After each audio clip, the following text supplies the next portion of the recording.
Baik, kembali lagi di Apa Kabar Indonesia Pagi. Saya mau ke Mas Yudi. Mas Yudi, kasus ini dengan ada dugaan pemerasan oleh pimpinan KPK ini menjadi taruhan besar untuk integritas KPK dan juga kepercayaan publik pastinya ya. Catatan dari Anda yang memang pernah berada di internal KPK seperti apa? Ini kalau hari ini juga Ketua KPK ini tidak hadir, berarti memang apakah boleh ada panggilan paksa atau bagaimana? Atau memang harus dinonaktifkan selama proses ini berlangsung atau bagaimana?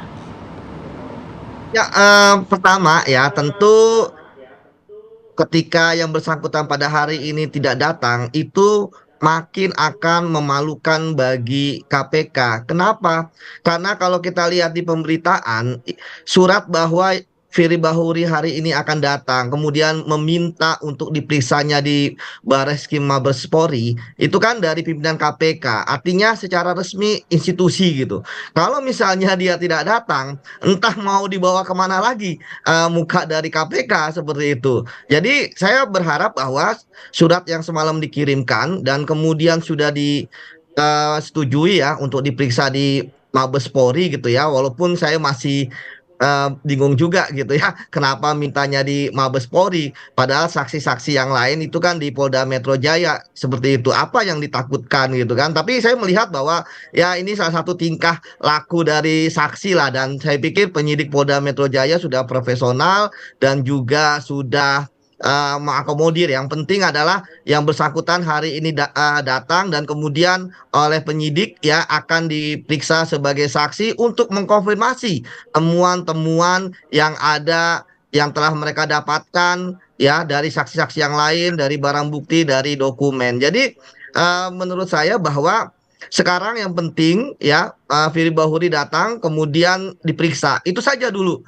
permasalahan bahwa diperiksanya di Mabes Polri. Saya pikir itu adalah hal yang teknis lah. Yang penting bagaimana kita bisa mendapatkan keterangan dari Firly Bahuri. Karena memang saya melihat dari banyaknya saksi yang sudah diperiksa ya 50-an lebih seperti itu, kita akan mengerucut gitu kan. Kita akan sampai di ujung penyidikan Mas yaitu Yudi, menemukan tersangkanya. Seperti itu, Mbak. Mas Yudi, sebagian pihak loh nih mengatakan gerak cepat kepolisian ya dengan menindaklanjuti kasus ini. Tapi di satu sisi juga kita menunggu juga ya gerakan cepat dari Dewas atau Dewan Pengawas KPK. Komentar Anda dong sedikit soal ini. Ya, saya pikir kenapa kepolisian dalam hal ini Polda Metro Jaya penyidiknya bisa cepat ya memeriksa banyak karena kotak Pandoranya sudah terbuka ya, artinya bukti-buktinya sudah didapatkan gitu kan, jadi lebih mudah gitu dibandingkan dengan ketika eh, apa saksi-saksi kemudian alat bukti yang lainnya itu susah didapatkan gitu. Jadi saya pikir kalau penyidikan ini kan terkait dengan pidana. Nah, bagaimana dengan Dewas? Ada saya dari awal menyatakan bahwa ketika pidana sudah berlangsung gitu kan terhadap dugaan pemerasan oleh pimpinan KPK, sebenarnya Dewas itu lebih baik tunggu dulu gitu ya. Kenapa? Karena mereka hanya etik gitu ya. Dan dari beberapa putusan etik Dewas pun juga banyak yang kecewa ya, termasuk saya gitu. Terakhir pimpinan KPK malah divonis bebas etiknya gitu. Jadi melihat juga aturan Dewas juga per Dewas bagi pimpinan KPK, ketika pun dia kena yang sanksi paling berat gitu ya, itu hukumannya hanya disuruh mengundurkan diri ya, bukan dipecat gitu kan. Jadi artinya nggak banyak lah yang bisa dilakukan. Nah, kalau terkait dengan apakah Firly Bahuri nanti akan berhenti sementara ya sesuai dengan aturan ya pasti ketika dia menjadi tersangka pasti akan diberhentikan sementara. Nah, sekarang kan tentu dia belum bisa diapa-apain ya kecuali kalau dia sendiri gitu ya tiba-tiba mengatakan mengundurkan diri. Nah, itu baru bisa gitu. Tapi secara aturan pimpinan KPK hanya bisa diberhentikan sementara gitu ya kalau dia itu menjadi tersangka. Kalau bukan atas keinginan diri untuk mengundurkan diri misalnya, ya itu tidak bisa. Seperti itu, Mas.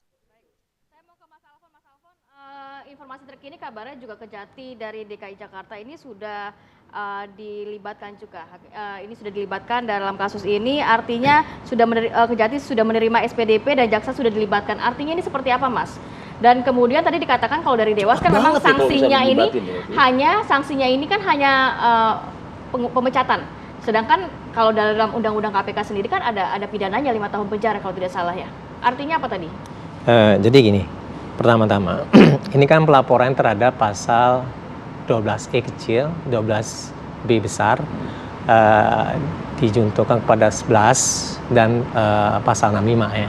Itu pemerasan dan kemudian itu dinamakan kursus atau berlanjut gitu ya. Itu satu konteks dulu ya. Konteks yang kedua gitu ya. Apakah pemerasan itu bisa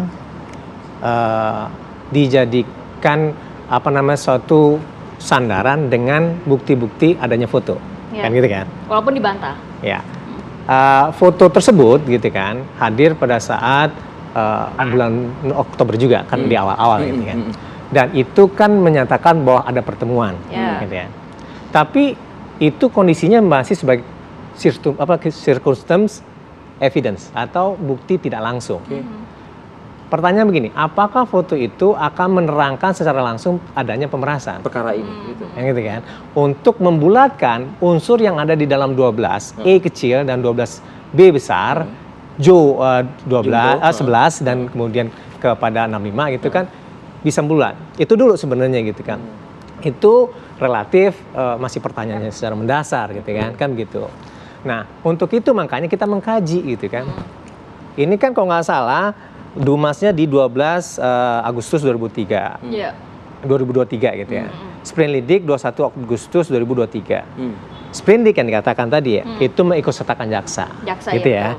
Di 6 Oktober 2023. Di situ dibentuklah yang namanya tim jaksa peneliti. Gitu ya. Untuk melihat apakah proses itu sudah bukan proses, tetapi apakah unsur-unsur dalam proses penyidikan tersebut itu sudah terpenuhi atau tidak gitu ya.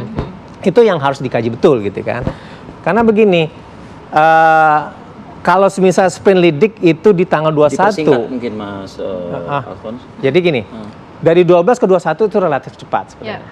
Gitu ya. Dan kemudian sprindik kepada dik itu juga karena relatif gitu. Karena begini juga, di 2 Agustus itu gitu kan, di lidik itu butuh waktu panjang loh untuk bisa menghubungkan gitu kan dalam konteks betul terjadinya dugaan tindak pidana dengan adanya suatu foto tersebut gitu ya.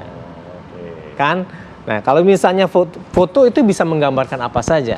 Dia bisa mengasumsikan apa saja. Belum tentu membuktikan pemerasan. Harusnya kan misal contoh apakah betul ada dana. Kalau misal dana ke mana? Nah, misalnya dari pihak-pihak yang dipanggil, itu saya melihatnya Dumas. Itu lebih kepada pasal 36. Gitu kan? Bukan kepada pasal-pasal yang lainnya. Nah, karena saya lihat di sini dan pemberitaan itu pasal 12 gitu kan, masih jauh jadinya gitu kan. Dan kemudian sprindik ini atau memang harus dipercepat karena memang ada 30 hari batasan dalam Perkap nomor 6 tahun 2019 itu sendiri gitu kan, dan wajib bagi yang bersangkutan untuk menghadirinya. Nah, gitu. itu poin penting ya. Kita nantikan apakah yang bersangkutan hadir pada hari ini begitu ya. Terima kasih banyak Mas Alphonse sudah berbagi informasi dan hadir pada pagi hari ini. Sehat selalu. Dan kita juga akan memantau bagaimana kondisi di Barreskrim Polri. Sudah ada Vena Kintan. Vena, silakan. Selamat pagi, Kamarati, Rifadi dan juga pemirsa, bisa dipastikan hari ini Ketua KPK Firly Bahuri akan mendatangi Barreskrim Polri ke Dirtipidkor Barreskrim Polri untuk memberikan keterangan sebagai saksi atas perkara dugaan pemerasan. Dan sampai saat ini sekitar pukul 8:30 kami belum melihat adanya tanda-tanda dari tim kuasa hukum ataupun Ketua KPK Firly Bahuri. Begitupun pengamanan di sekitar gedung Barreskrim Polri. Kami melihat ini pengamanannya belum ada pengamanan khusus. Bisa jadi Firly Bahuri ini akan tiba sebelum jadwal ataupun tepat waktu sesuai jadwal pukul 10 waktu Indonesia Barat, atau bisa jadi di atas pukul 10 waktu Indonesia Barat. Dan dikatakan oleh pihak penyidik hari ini pemeriksaan akan dilakukan di lantai 6 di gedung Barreskrim Mabes Polri. Kami nanti akan memantau jalannya pemeriksaan hari ini apakah setibanya Firly Bahuri di sini. Sementara kami kembalikan dulu kepada Kamarati dan juga Rifadil di studio. Baik, terima kasih Vena Kintan mengabarkan langsung dari Barreskrim Polri di Jakarta.